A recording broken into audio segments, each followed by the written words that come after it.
నిజామాబాద్ల నిడ్ర, వరంగల్ల వడ్ర, ఆదిలాబాద్ల ఆడ్ర, కరీంనగర్ల కడ్ర, మహబూబ్ నగర్ల మడ్ర, నల్గొండల నడ్ర, మెదక్ల మెడ్ర, జగిత్యాల జెడ్ర, సూర్యాపేటల సుడ్ర, వనపర్తిల వడ్ర, సిద్దిపేటల సిడ్ర, పెద్దపల్లిల పెడ్ర, వికారాబాద్ల విడ్ర, మేడ్చల్ల మెడ్ర, జనగాంల జెడ్ర వచ్చేటట్టుందిలా.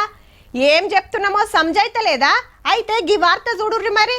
హైడ్రా హైదరాబాద్ దాటి జిల్లాలకు కూడా పోయే కోపున్నదటుల్లో కమిషనర్ రంగనాథ్ సారే చెప్పిండు. మళ్ళా డెఫినెట్ గా చాలా మంది మేధావులు కూడా హైడ్రాని రాష్ట్ర వ్యాప్తంగా కూడా చేస్తే కనుక ఈ కబ్జాలకి అడ్డుకట్ట వేసినట్టు అవుతుందని చెప్పేసి జిల్లాలలో సుత చెరువులు కబ్జాలైతున్నాయి, గవర్నమెంట్ భూములు అమ్ముకుంటున్నారు. మా ఏరియా కూడా వస్తే బాగుంటుందని అడుగుతున్నారట సార్ను. పట్నంలా షెర్లు కుంటలు కాపాడడానికి కాంగ్రెస్ సర్కార్ వచ్చిన కొత్తలనే హైడ్రా తీసుకొస్తే రువ్వడిగా పనితనం చూపిస్తుంది.